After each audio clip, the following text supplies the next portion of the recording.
But 7'3" guy.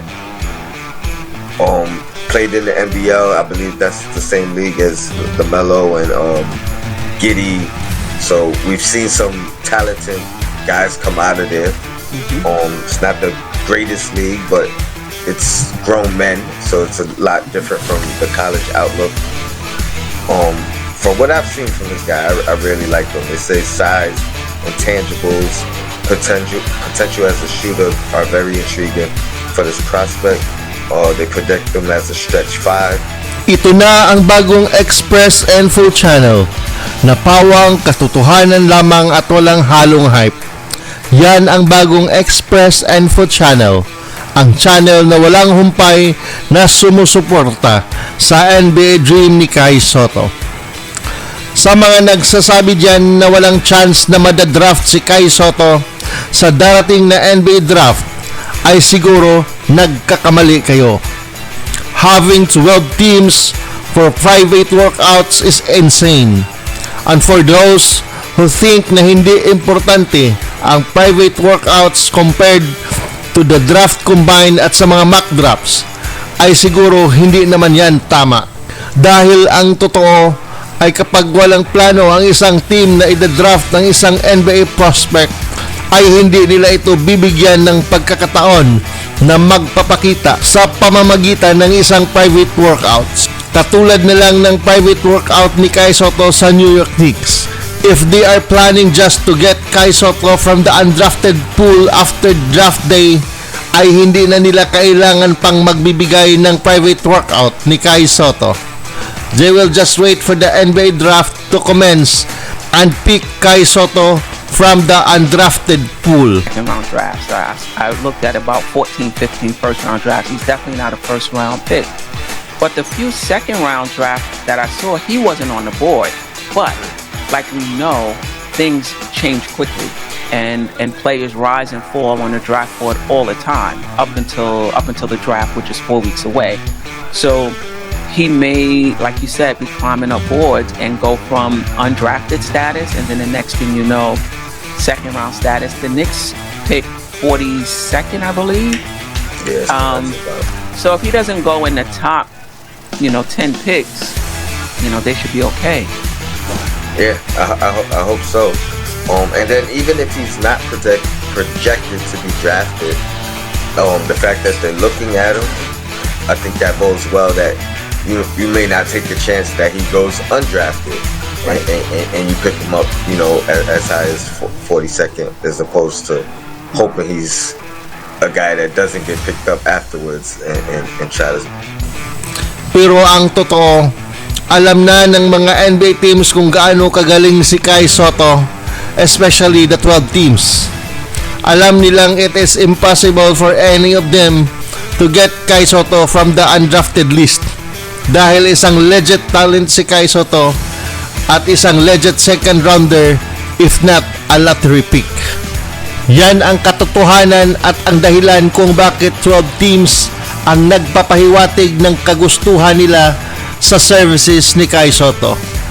At mag-uunahan ang 12 teams na yan comes the draft day.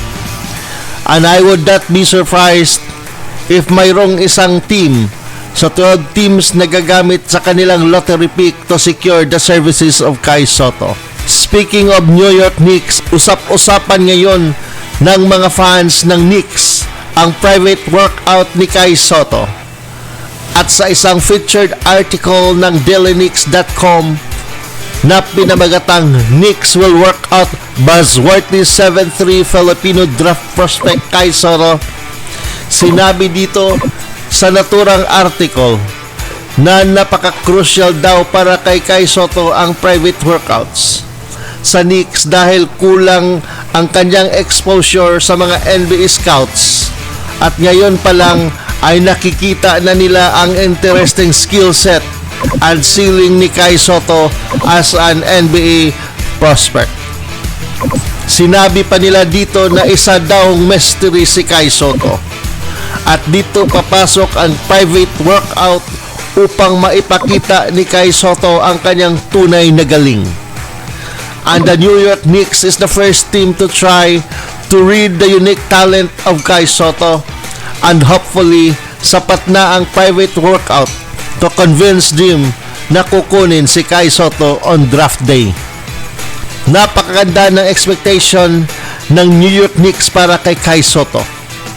Ito pa ang sinasabi nila: his size, intangibles, and potential as a shooter makes for a very intriguing NBA prospect.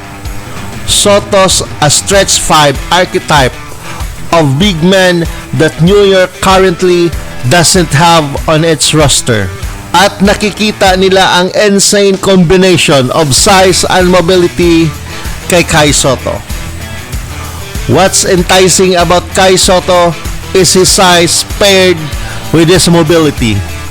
He's a prospect who could have a high ceiling but will need a ton of work and refinement in his game to be an impact player in the NBA.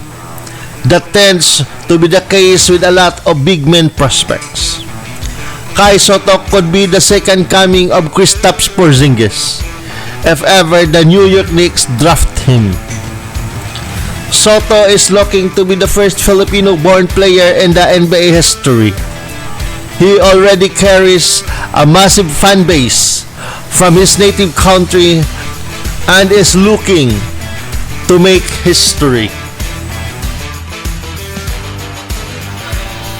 Sherwin, shout out to Sherwin in the chat. 7'3" with a 7'5" wingspan. Like I said, he could handle the ball, put the ball on the floor.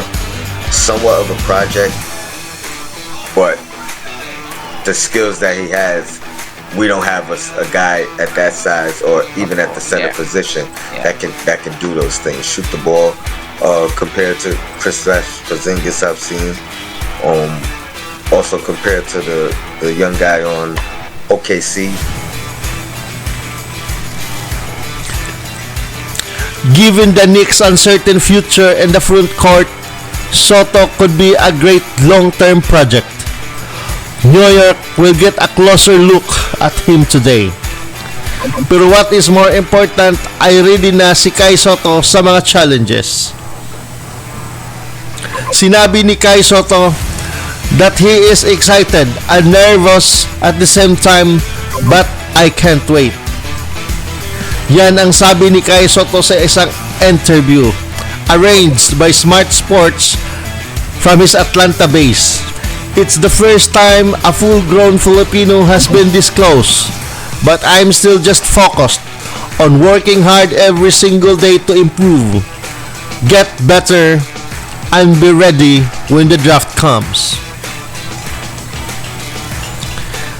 Teams that scouted Australia this year were aware and very enthusiastic about Kai Sotto, who got better every week in the NBL.